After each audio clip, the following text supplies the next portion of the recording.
Hello, everyone, and welcome to the Victory Television Network. I'm Happy Caldwell, and I want to thank you for joining me for today's edition of Arkansas Alive. I want to thank you for watching VTN. I want to thank our partners for helping support VTN. And all this week, we're talking about 70 others also. We're in a recruiting mode to recruit 70 others also, just like Jesus did in Luke chapter 10. So stay tuned. Arkansas Alive starts right now.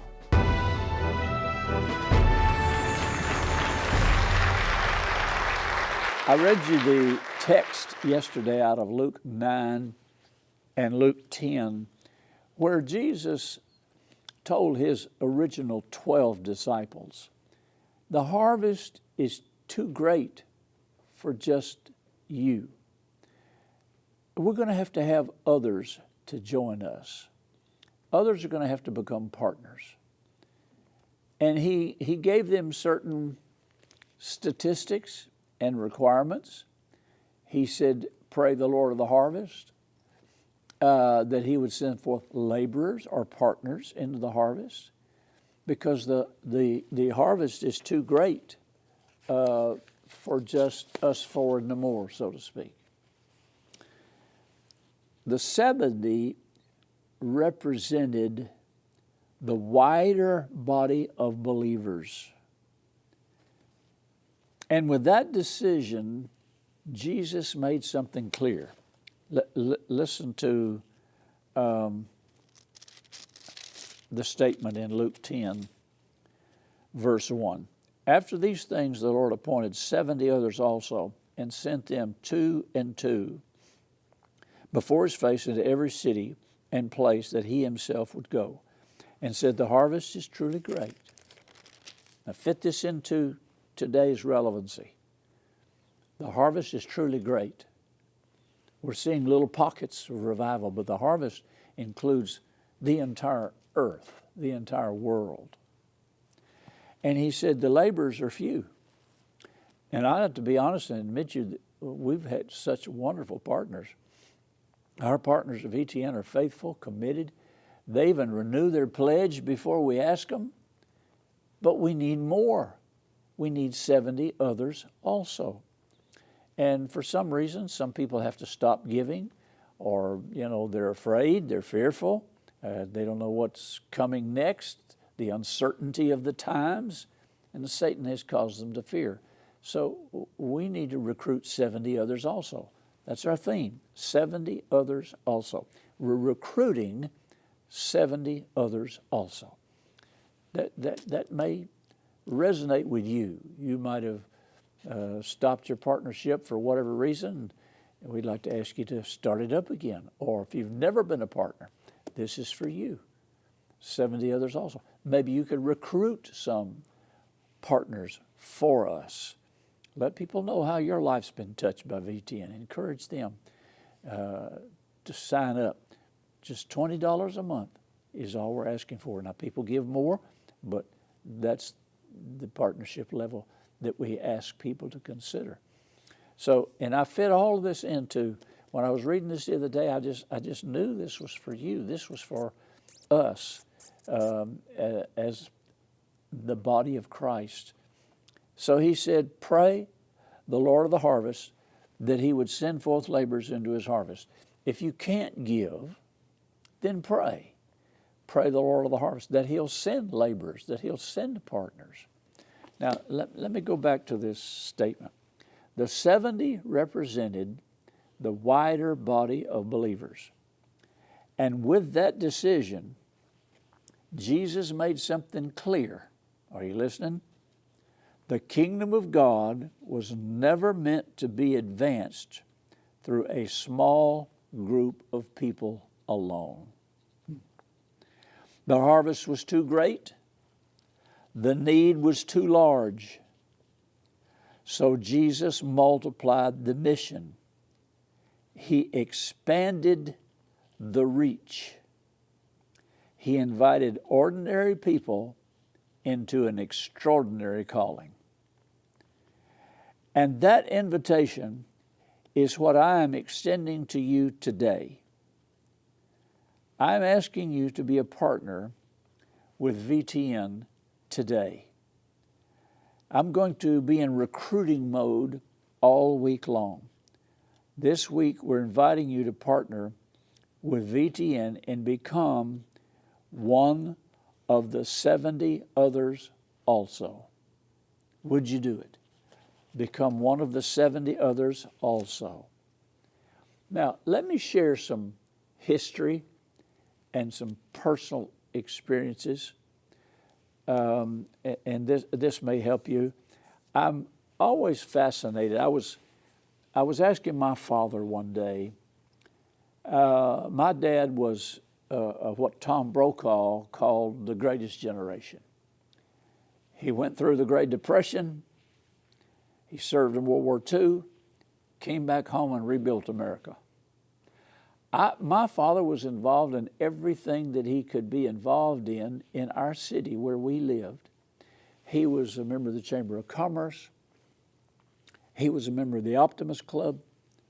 They did things for the city.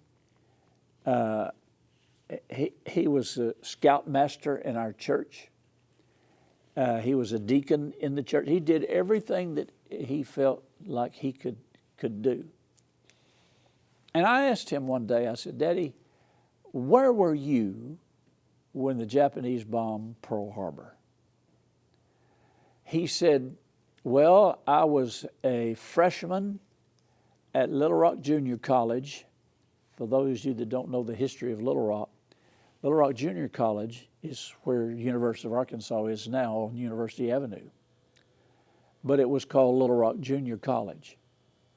He said, I was studying civil engineering, and he said, all of a sudden we heard on the radio, because there was no television then, he said, I heard on the radio that the United States had been bombed by the Japanese Air Force.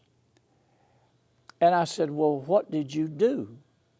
He said, well, it took a day or two to get all of the information together to make sure that we understood what had happened. And President Roosevelt declared an act of war, declared war on Japan.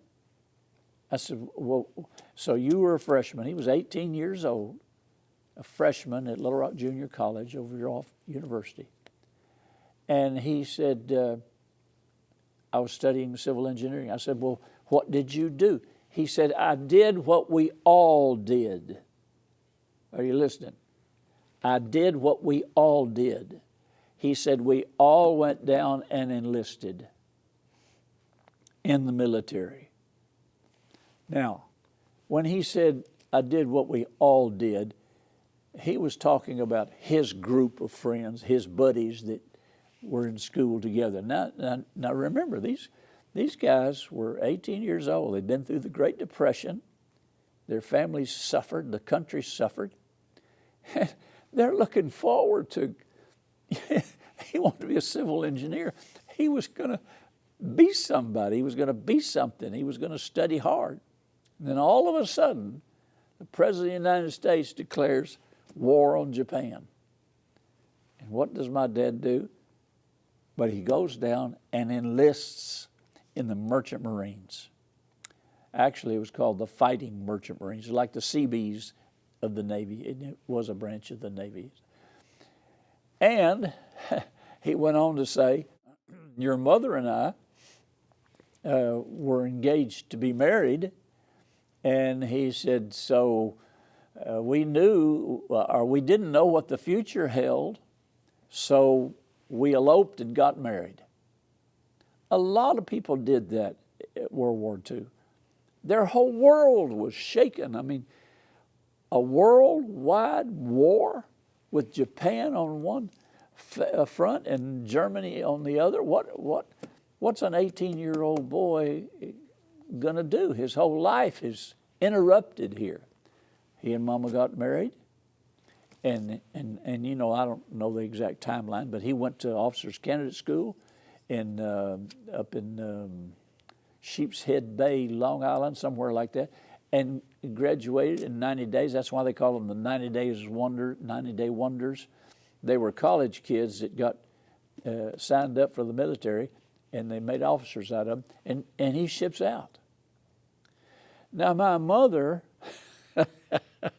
she goes and lives with her parents. I'm born 9 months later, and we're living with her parents. A lot of people did that. A lot of families had to find places to live because their men shipped out, and some women. So that's where my dad was. That was his status. And I'm fitting all this into the 70 others also. You know what it required? You know what it required for those 70 others? And Jesus dealt with that. It required obedience. Remember, those 70 others were added to the 12. And when Jesus started calling people, one guy said, let me go bury my dad. Let me go tell my family goodbye. He said, no, I need you now. That poster out there with that hand out there with Uncle Sam with the big tall hat, the U.S. Army wants you now. Uncle Sam wants you now. That was why that generation was called the greatest generation. Families were dispersed, husbands overseas.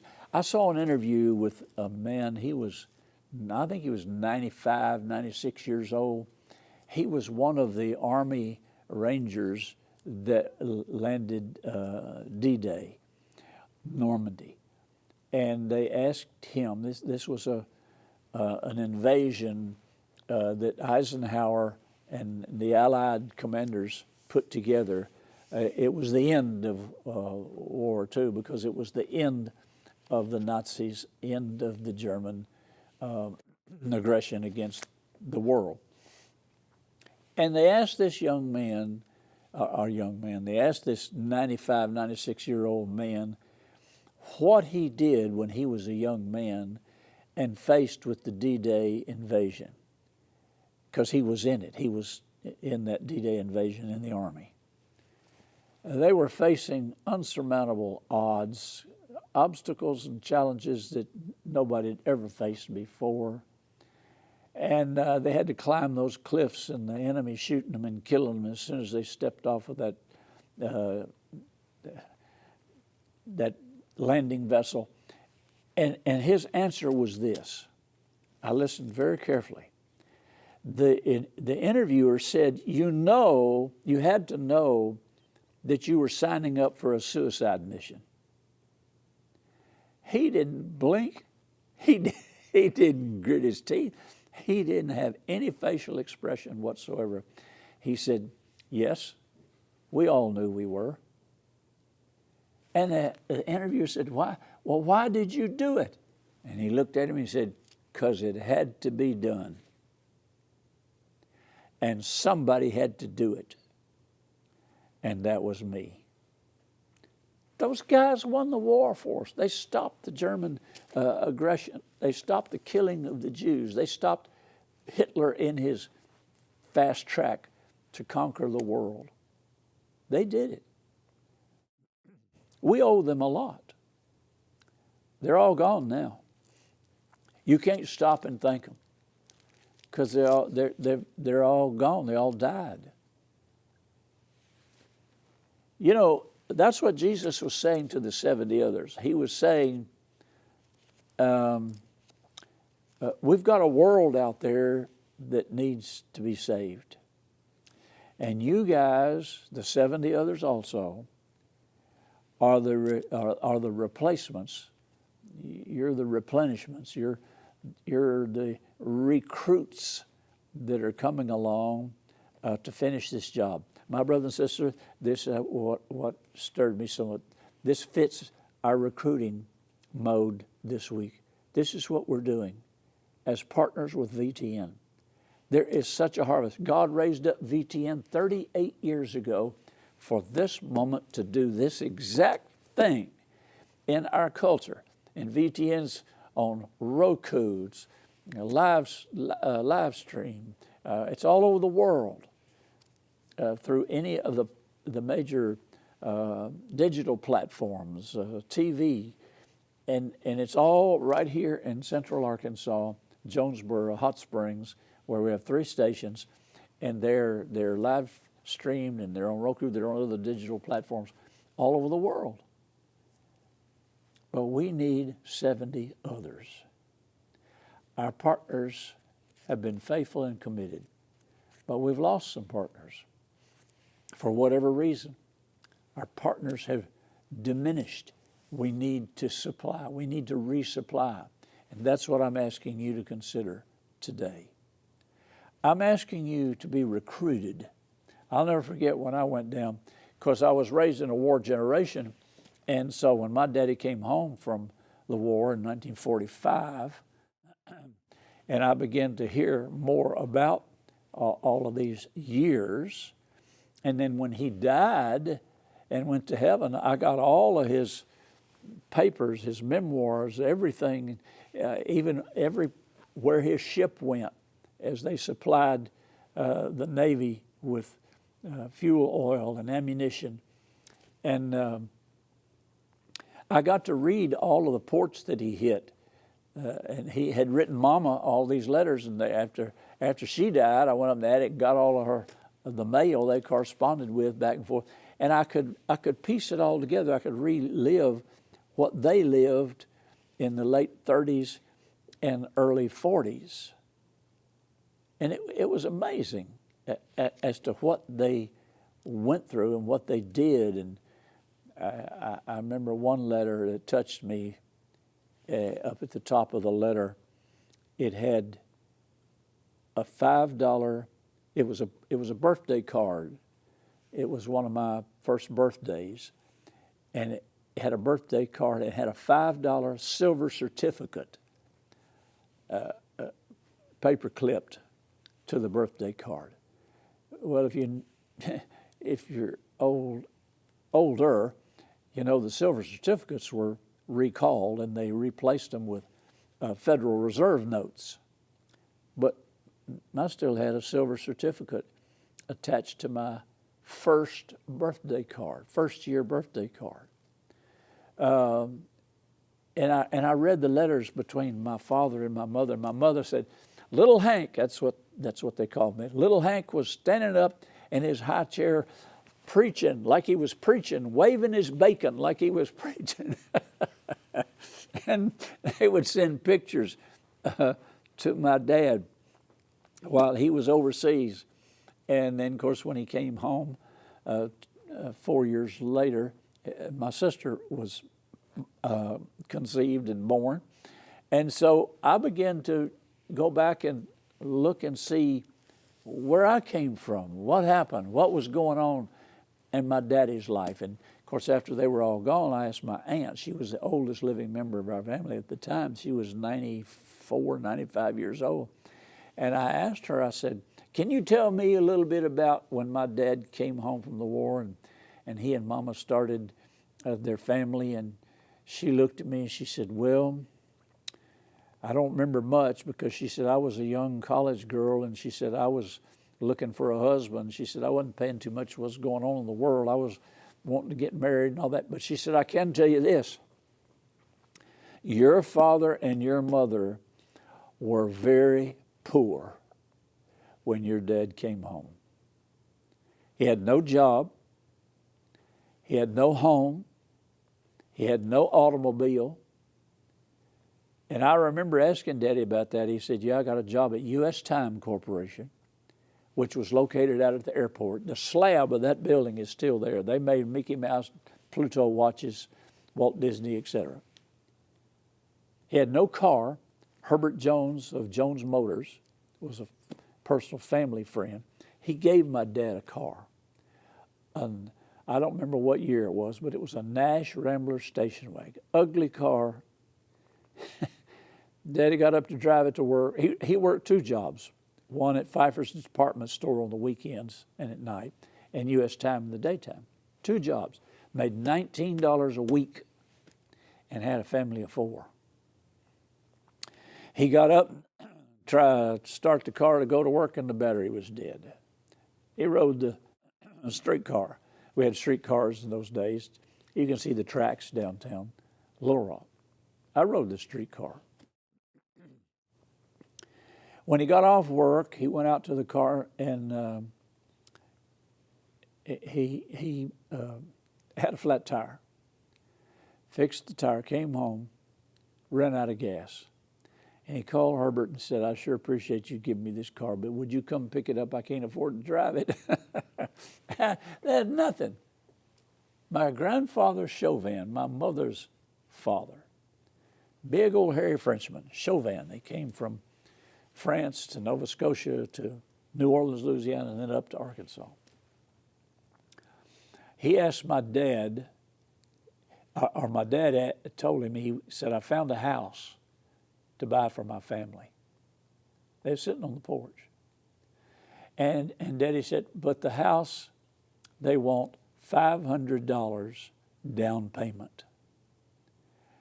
The house cost $7,500, $7,500. I grew up in that house over on South Martin Street, $7,500. He said, but they want $500 down payment, and I don't have $500.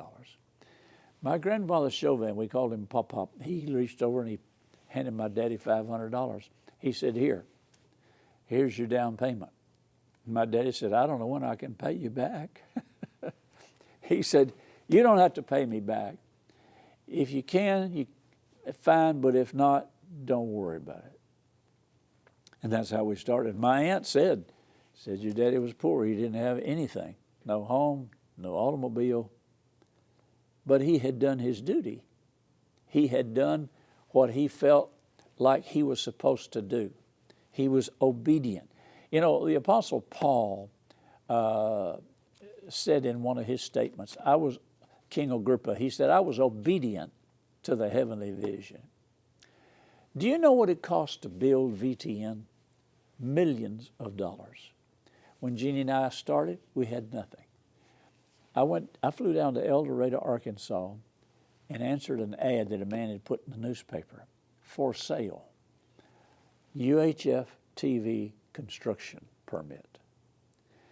And Lester Summerall had encouraged me to investigate these things, to preach the gospel over television. So I went down there, I sat in the parking lot at the airport and talked to this man.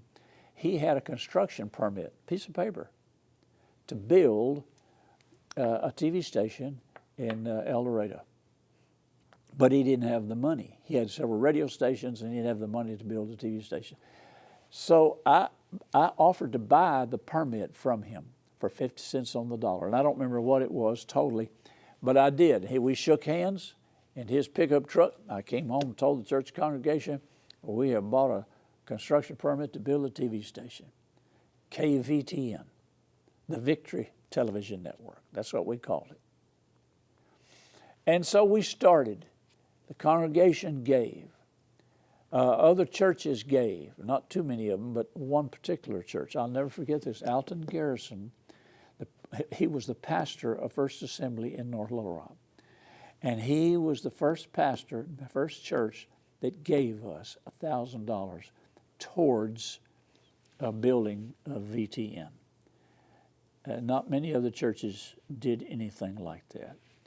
This was the beginning. We didn't have the money, but people made decisions. They were obedient. They sacrificed. And we finally got the first station built on 26 acres of land down in England, Arkansas. That's where the main transmitter and tower is today. Then we bought other stations, permits in Jonesboro, Hot Springs. And we began to build the network that God said He wanted built. He said, you've got to do this. I want you to do this. And I will cause partners to come to you to help you do this. And many did.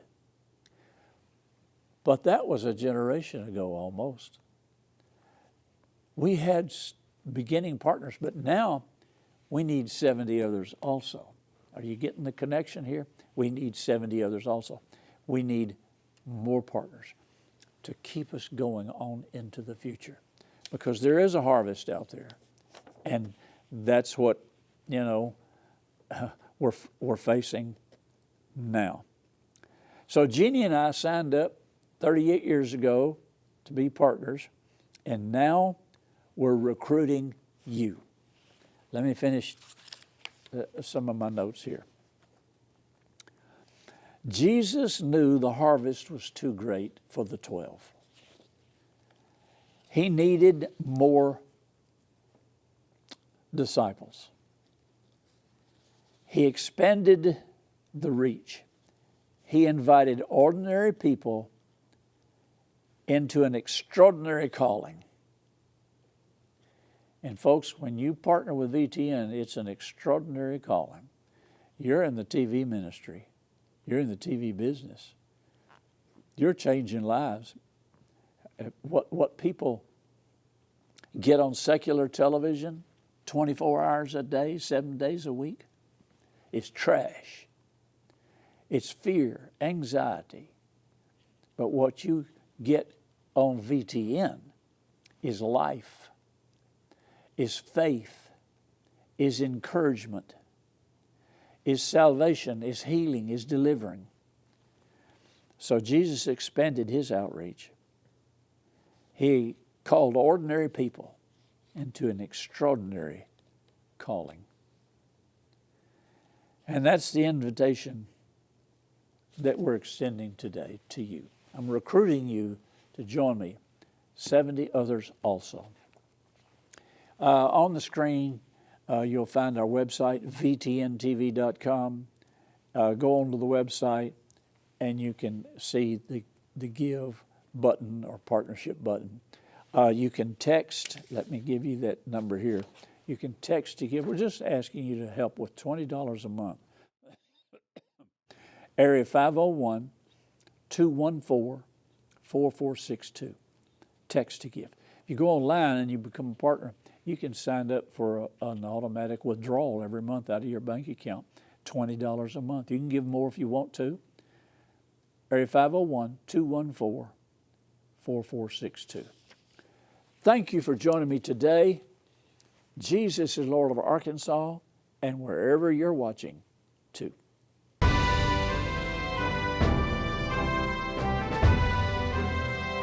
Send your questions, comments, and testimonies to Happy Caldwell at Post Office Box 26207, Little Rock, Arkansas 72221, or email happycaldwell@vtntv.com.